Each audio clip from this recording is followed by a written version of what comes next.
From an employee who goes on to profess his hatred for children at a children-focused business, you definitely just drop that in there because, as bad as this comes across, sometimes I feel like you're an 8-year-old.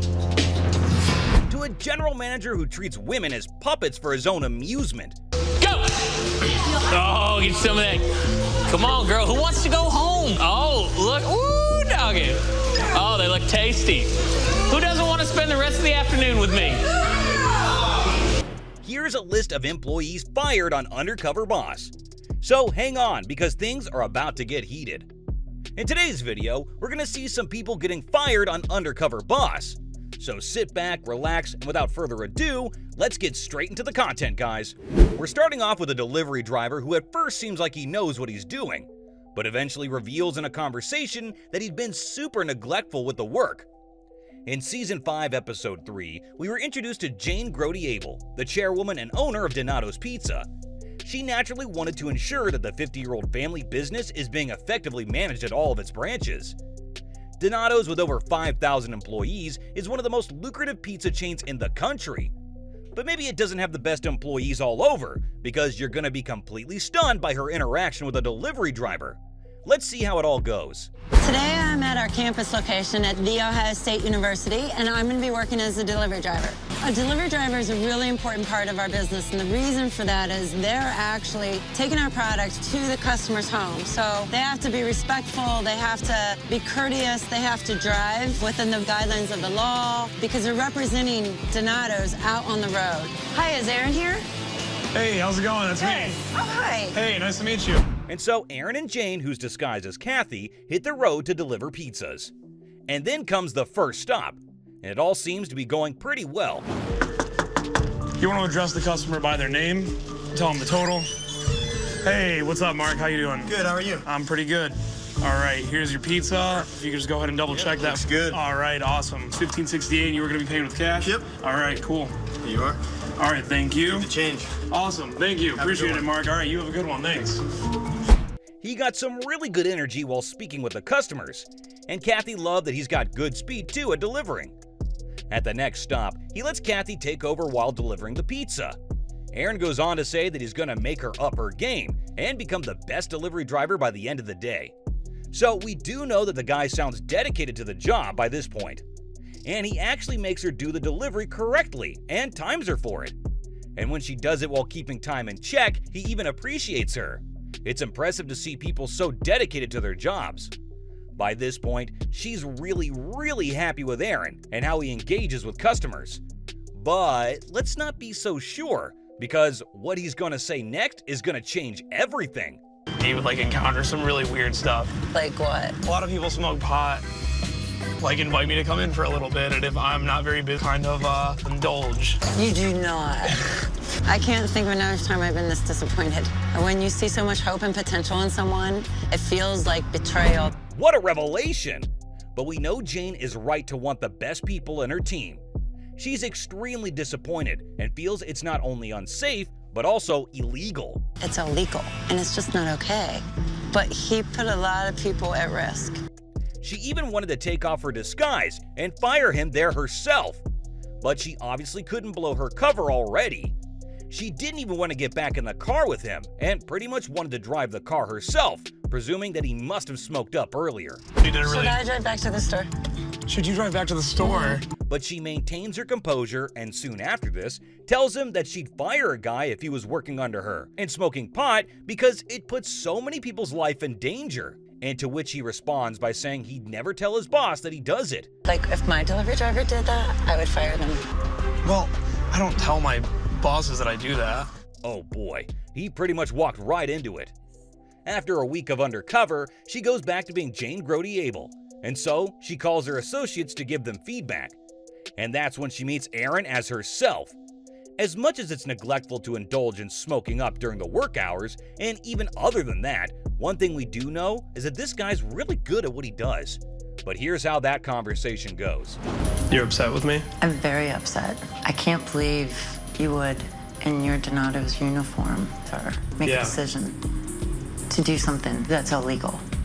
I apologize for that. I have to let you go. As a delivery driver, Really? poor guy had so much potential. Next, we have a customer care agent who clearly does not know how to speak to consumers and doesn't want to assist them in any way. So in Season 6, Episode 6, we're shown Empire CLS. They say that the customer is king, especially if you're in charge of a chauffeur service like Empire CLS, which runs in more than 700 cities worldwide. David Seelinger, the CEO, posed as another employee, goes to Secaucus, New Jersey, which is the corporate headquarters, and he works in the dispatch environment. Oh, how you doing? Sonny, how are Sonny, you? nice to meet you, Nice to Anthony. meet you. How are you Nice to meet today? you. Good. Good. So you ready to get started? Yeah, I'd love to see All right, that. come on, have a seat. So after this, Anthony explains to him the workings on the screen, and that when the drivers are late, they call them to check on them. And it all seems to be going well, until this one call. David picks up the call to a man called Raman, who's only wanted to add one other stop that take him 2 minutes. So Anthony takes over the phone and asks the customer to pass the phone to the chauffeur. And what he says is going to blow your mind. Yeah. Is this on the way to his house? You don't have me on speakerphone, do you? I want to talk to you, not him. You tell me. I want your answer. I don't want him to tell me what we got to do. This is our company. This is your ride. So you could just let Mr. Hold on. Okay. Hi, how are you? The fact is the chauffeur's advising me that this is actually not on the way from JFK to the Bronx. He really could have handled this a whole lot differently. The customer goes on to tell him that he's born and raised in New York City, and it's not out of the way. But the customers are not supposed to be put in a spot to justify, at least not with the tone the agent was using. And that's not all. I'm familiar with the city as well, bro. I'm adding an extra stop. There's no question within my mind. I wanted to grab the phone from him. But it's on the way home. You're lying to me. Literally 10 feet, and then that's it. And I get right back on the highway. I'm beside myself. I am absolutely beside myself. I'm adding it. That is not the way I run my business. That's not how one's supposed to be speaking to a customer at all. Clearly, Anthony has no regard for the customer and is more concerned about arguing with him instead of actually maintaining good rapport with the customer. If he doesn't realize that he should be solution-oriented and not approach the situation with his defenses up, he's definitely in the wrong line of work. In fact, he then gets up and goes to smoke cigarettes and takes a break because he feels like it. And later on, David blows out his cover and speaks to Anthony. And here's how it goes. But it just has to stop. Yeah. Bottom line. Yeah. You can't act like that. You'll stay in the same place. You're not a victim. Victim of myself, basically, is what it is, huh? Why? Talk to me. Come on. Seems like that was really required for the right functioning of the company. Next is a man who's going to get you fuming by representing everything that's wrong with society. In the second episode of the first season, we see Hooters CEO and President Kobe Brooks take the disguise of Scotty Archer and go to South Arlington, Texas as an assistant general manager. He then meets with the general manager to see if he's able to coach all the people under him the right way. This one will be a complete letdown and will make you want to respect every other lousy employee because he truly is the worst of them all. Scotty, how are you? Scott, Jimbo. Yeah, I'm doing good, man. How are you? Pretty good. That's your shirt. All right. Get changed, and then we will hook up in 2 shakes of lamb stem. And to your right. All right, thank you. It seems all fine until then, but then he starts calling each one of the girls, and what he has to say to all of them is too demeaning to watch. Bethany, front and center. It looks style to me. Okay, makeup, is it on? Yes. Raina? Is that right, Raina? My, those are some non-glamorous nails you have. Have a seat. Nobody saw that coming. He goes on to talk to the girls about their nails and about getting some tattoos. Maybe he should focus more on effectively boosting the brand's profitability, rather than encouraging ladies to get manicures and grow their nails. He even tells the girls to play a game. Let's see what it really was. Here's the rules of my game. The first girl that finishes her plate of beans will go home. Oh, go! Oh, get some of that. Come on, girl. Who wants to go home? Oh, look. Ooh, doggy. Oh, they look tasty. Who doesn't want to spend the rest of the afternoon with me? Yeah. They were inappropriate. They were wrong. I don't want any part of it. This man is insane. He obviously doesn't understand his responsibilities as general manager and only operates for his own amusement. It is cruel of him to treat women like puppets. This must be a lot for all the girls to deal with on a daily basis. And he even takes pride in his condescending demeanor. If I were the CEO, I wouldn't waste any time. I'd immediately blow my cover and fire him without a second's hesitation. So he goes on to tell Kobe that that's how the work is done. The man's clearly exploiting his authority. Soon after which, Kobe unmasks himself. After that, we may have expected him to become afraid of how he's behaved in front of the CEO. But instead, he shows no signs of mindfulness at all. So Kobe tells him that he's got to apologize to his staff. But this man has some shitload of crap to give. Let's see what he says. If I'm too competitive and if I'm too harsh, man, it works. Shame on me if it's a bad thing of being uber competitive. And you can build profit all you want. That's not what I want. It's all about being respectful. That's the bottom line. What virtual reality is he living in? How is anything about being competitive or harsh? Kobe goes on to say he's got 2 daughters, and it'd be the most horrible thing if they ever worked under somebody like that. Good news is he was probably fired away at the end of that discussion. Next, a coworker declares his desire to punch children. In Season 3, Episode 8, we're introduced to Yankee Candles. Harlan Kent, the CEO of Yankee Candles, disguised himself as an out-of-work chef looking to learn about the retail business, and goes to the flagship store in South Deerfield, Massachusetts. Blaze, an associate, initially seemed like a super competent employee as he was running him through the workings. Soon after which, a customer comes with her child. We can see that Harlan is all friendly with the child and assists him with the candle. But soon after they leave, here's what happens. These people are incredibly nice. They're not all gonna be like that. The little kid, they'll just kinda wanna make a mess. They're gonna come up. Let's go. I dropped it. You definitely just dropped that in there, because We were stunned to watch that. He didn't take all that long to express his annoyance at the mess children make. He goes on to explain how he's got the worst anger there is.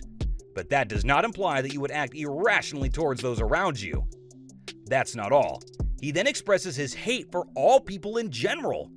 He's just doing his job so he keeps a smile on his face, but he's got no tolerance for anybody around. he's angry about something, but that's not great for all the rest of the team who does think that it's a great place to work. As bad as this comes across, sometimes I feel like you're an 8-year-old. And no, that is still not all. He kept on ranting that they dip the candle 1,000,000 times and leave a mess. He goes on to blabber his relentless aversion to kids and the mess they cause, which makes him utterly furious. And after which, he then takes Harlan to explain how to put the hand in wax. After some time, they go outside and have a talk, and we can suspect that Blaze has probably understood that Harlan has something to do with the business, because he's unnaturally comfortable with it. And if anything, pretty good at the work, so it cannot be his first time. He's really suspicious. I don't like deceiving him. I'd feel a lot more comfortable if I just say, here's who I am. And so he unmasks his real identity, and Blaze gets really scared considering that he's told the CEO that at times he feels like punching an 8-year-old. This is a job where you need to be passionate about it, or it's probably not necessarily the best place for you. I'm going to need to talk with him some more because I need to get a lot more information before I can make an informed decision here. It's natural that he'd want the best staff for his business. He eventually has a meeting with them, and Harlan seems to believe that this is not even something Blaze is interested in. To which Blaze responded with honesty, saying it's all about the paycheck. He goes on to vent how he's got it all tough at his home, and those feelings get projected while he's at work. It all goes pretty well considering Harlan is up for helping the boy with what job he's best suited for. Blaze should be thankful considering that Harlan, despite being the CEO, is willing to bend backwards and help him with things that clearly do not benefit him or his company. With that, sadly, we've come to the end of the video. Which employee did you find to be the worst? Let us know in the comments down below. If you liked our video, be sure to drop a like and subscribe if you haven't already. Thanks for watching, guys.